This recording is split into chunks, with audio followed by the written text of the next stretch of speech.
Welcome to the Elliott Confidential Podcast. I'm Christopher Elliott here with Aaron Elliott and Hayden Elliott. How are you guys doing? Good. I'm doing great. How are you?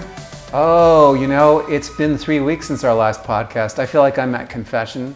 We haven't done a podcast, and I think it's important that we explain why we haven't done a podcast. But before we do that, this week's question, which is, what is the biggest climate shock that you've ever had when you've traveled? So going from like summer to winter or from rainy to dry.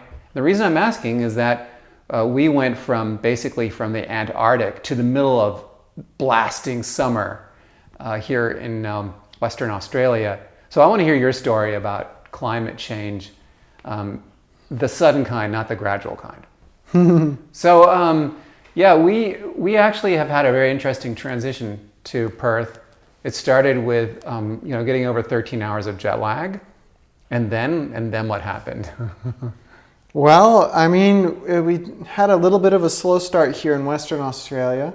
So we got over the jet lag, and then we got sick. Yeah, we all got sick. And also we realized that our place had no air conditioning in the middle of summer. Well, yeah, that we were in a rental that didn't have air conditioning. We thought it did. It came, in the description it came with it, but then realized it didn't. It had one wall unit that was broken. And it had a portable unit too that didn't work. That was an air displacer for ventilation. It was not an air conditioner, so it did not cool air. It actually made the air more humid, which actually made it warmer in here. And we had 2 heat waves that came through Western Australia in January and then early February, and the temperatures were above 100 degrees on some days. So we were sitting here just trying to stay cool, but it was very difficult. So needless to say, we were distracted. But we finally got out, and let's talk about the things that we've done, because Western Australia, it's not a boring place necessarily, although it can be. It can be.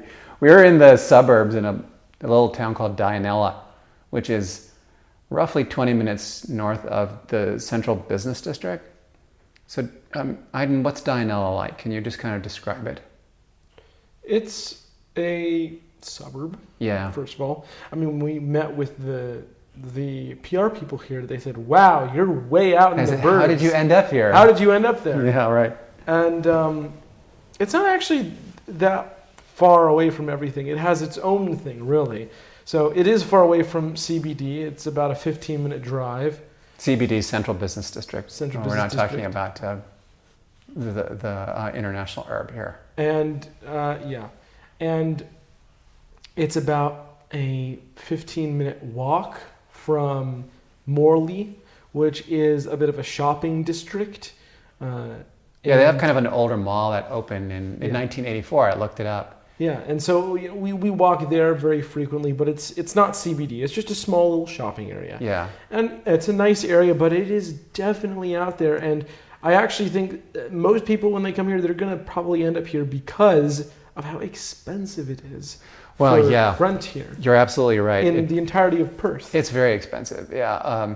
Well, we were here because we looked at a map and we thought, we could easily walk downtown, but you can't walk downtown. And it's not a very pedestrian-friendly area either. In fact, we learned, Aaron and I were out walking, we learned that pedestrians do not have the right of way here. When you're crossing the street, you get out of the way of the cars.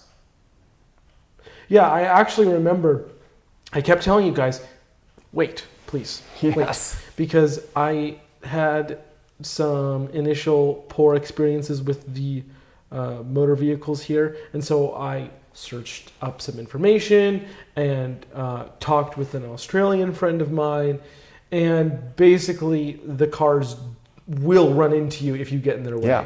They won't care. They will just, because the thing is obviously if they see you and they're close, they're going to try to not run into you. But I think that honestly, if you do, it will be so unexpected to them because they're so used to having people get out of their way, having people get out of the way, that they will accidentally run into you more likely than anywhere else. Because here, they just keep going. Unless there's an explicit sign saying, you need to stop for pedestrians, you need to go. I remember when we were at the traffic circle, you guys kept going a lot. And I said, guys, they are not going to stop for you. Keep going. Yeah. And lo Well, and it's like behold, Croatia. Croatia, Yeah. they did the same thing, except in Croatia it was worse because cars and motorcycles were driving on the sidewalk Yeah. there. Our first real adventure here was going to a place called Rottnest Island to visit some marsupials. Aaron, tell us about quokkas, please. So let me set this up to you. So there's an island west of Perth, basically. It's about a 30-minute ferry ride, and you can get there by going the Port Fremantle. And it's like a little resort town sort of place. It's really interesting. They have sort of a very unique marsupial species called the quokka. And they're so adorable. But, you know, when you go there during the day, you don't get to see all the quokkas because they're semi-nocturnal. They like to sleep in the afternoon. And the afternoon also happens to be when, you know, most people are there.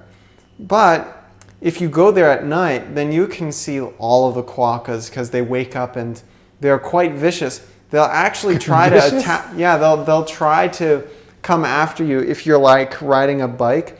So there are no actual vehicles allowed on that. No motorized vehicles except for like the sanctioned buses and whatnot. So well, quokkas they look like mice, but they're really marsupials. And they are very friendly. they're a bit bigger than mice. They are quite a bit bigger than rats even. But most people think they're rats, and that's why the place is called Rottnest. Yeah, because the Dutch sailor that came there thought it was a rat's nest. So in any case, a really cool place. If you get the chance and you want to see some marsupials in the wild, well, we had one other marsupial experience. We'll talk about that later. Definitely go to Rottnest Island. Yeah. You're guaranteed to see quokkas. And they have some more urbanized quokkas that are, you know, they like the bakeries. They They're do. like, the Those fast food are the quokkas.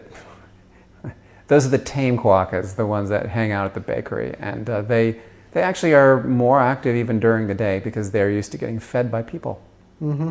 Aaron, what did you think of Perth and Fremantle? Those are two places that we toured. Yeah, so Fremantle is really nice. It's like a little hippie town. It's a place, you know, outside of Perth. I mean, it's about 30 minutes by train. So they've got trains going from Perth to Fremantle and whatnot. And when I'm talking about Perth, I'm talking about the central business district, right? Yeah, because Perth itself is very sprawling. Yeah. So when you get to Fremantle, you've got that ferry port that'll take you to Rottnest.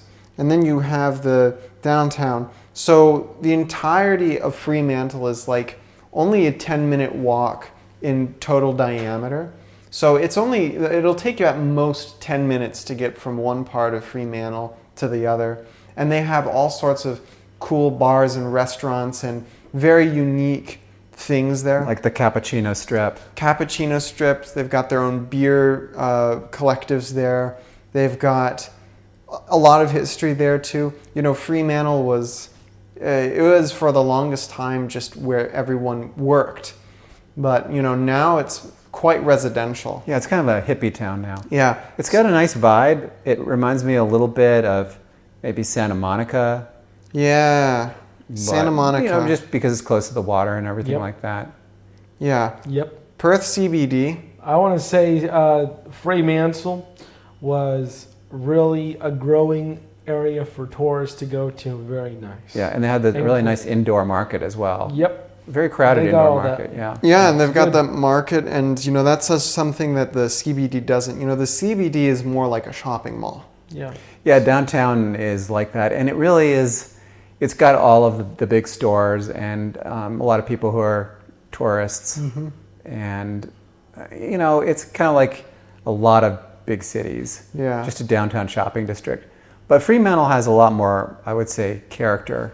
It's got the old buildings and they're kind of restored colonial buildings, and it's really definitely worth seeing. Yeah. So we'll post some pictures of that on the podcast.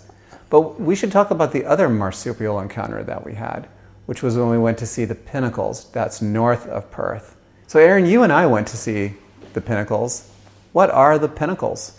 So the Pinnacles are basically these calcium carbonate deposits that got stuck in root structures a long time ago.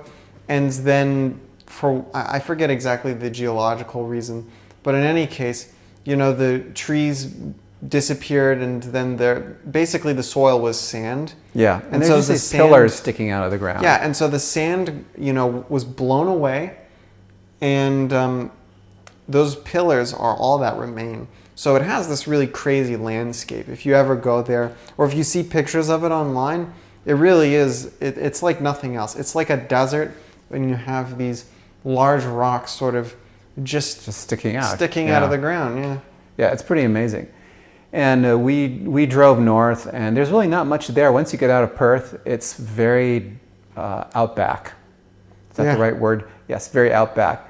Well, we went to the beach, and the beaches are really beautiful here. The water is kind of a blue and turquoise, and the sand is very fine grain white sand. But then you get up into the national park where the Pinnacles are, and the sand is redder, and there's more of a rocky desert. Looks a little bit like Mars. We were lucky enough to be there when all the animals came out. So you have the emus and the marsupials, like kangaroos, and we actually had a chance to see some kangaroos in the wild, which I've never seen. In all my years, I've never seen a kangaroo in the wild. What was that like? So we tracked a kangaroo down. It was just eating plants. That was it. It's easy to track them because of the sand. You can just see the tracks yeah. Also, there. they make noises when they're eating things. Yeah, they're noisy. They're quite noisy, but in any case, that was a real pleasure. We got up, probably a couple of meters away from one.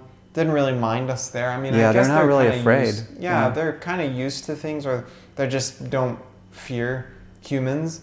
Although they should, because they turn them into like kangaroo jerky. Yeah, I know they eat kangaroos here. I never knew. What that. a shame, I know. Anyway, they're friendly and they're cute too, but not as cute as the quokkas. So overall, Aiden, I would love to know what your impressions are of Western Australia. There's a lot to do here if you know where to look. So, I would highly recommend anyone take a day trip to Fremantle, look around CBD, maybe go to Rottnest Island, and of course do whatever you guys did. Apparently that thing was really cool. But, a lot of people here to the most isolated city in the world, and they assume nothing, but there's stuff to do. For being the most isolated city in the world, we're quite close to Bali. So if you want to go do like a Bali trip and then go down to Perth, I mean, you could do that. It's only 3 hours. That's funny, because the thing is, Bali is where all the brokies go here to have a vacation. Yeah. And in the U.S., it's like a very expensive location, all because of how far away it is. I know. And we're going to probably make it to Bali, so we'll see and we'll report back from there. But apparently it's very beautiful. And by the way, I want to say that when I say brokies, that sounds really awful, but I was talking with an Australian friend of mine, and they're like, yeah, anyone who's not rich is a brokie. So that's where like most people go for brokies, yes. for their vacation. Okay. My impressions of Western Australia are, it's kind of I have a mixed reaction. It is definitely worth visiting. It should be on your bucket list. I like it a lot. But if you don't really like hiking, or there's some wineries south of here, you're going to run out of things to do pretty quickly here. So we were here for a whole month, and really we ended up getting into a routine where we were going to walk over to the shopping mall every day and walking out into the park. And I think you probably will get maybe a week worth of activities out of this. But if you don't like going to wineries, and if you don't like to hike and spend time in the outdoors, you're really gonna your options are really limited. Now, we didn't make it to the northern part of Western Australia, and apparently they have some really neat places there that they've been flooded out, so we weren't really able to make it on this visit, but we would love to come back and see those. So all in all, if you have a chance to go to Western Australia, if you can spend, it's 24 hours on a plane, and it's a 13-hour time difference from the East Coast. If you can do all those things, if you've got the money to come out here, if you've got the time, it's worth going. But there are other places that are closer and that offer more. So this is something where if you're going to be spending a couple of months traveling and you can hit Western Australia, it's a good idea. Otherwise, maybe go somewhere closer. Yep, I would agree with that. And I think that, Western Australia is quite a unique place. It really is one of the most far out cities in not just Western Australia, in Australia and in the world. It's quite isolated, much in the same way that Hawaii and Honolulu is quite isolated from everywhere else. But I'd also say there are some unique experiences here, like Rottnest Island. And even, the other day we were walking from a park called King's Park down to the CBD. And it was kind of like walking through London. It was a very interesting walk. Yeah. So you can really experience a lot of different things here. There's the good and there's, the less notable. I guess being in the suburbs here wasn't a good choice on our part. Yeah, so we would do it differently if we had it. I think we would have done it differently if we could. But this is kind of, crying over spilled milk. Yeah. So we're lucky to have been here. I feel very lucky that I had a chance to be here. And also another thing here that I wanted to say, because I had read about this before, but I'm able to verify it now, is Western Australia has really good apples. Yes, they do. They do. So the pink lady apples you get in Western Australia are like unlike anything else. If that's the only reason you travel, then definitely come here. Yes. Or you could order them online. I don't know how that works though. In our last podcast, we asked, what's the longest it's taken you to recover from a trip? And we had a lot of answers to that question. Lynn says, I recently returned from a 10-day trip to Europe. It took me about a week to get acclimated to East Coast time. I kept waking up at 4 a.m. and not being able to get back to sleep. Boy, I know what that's like. And I know Aiden knows, but I think Aiden is still jet lagging. Are you still jet lagging, Aiden? Maybe.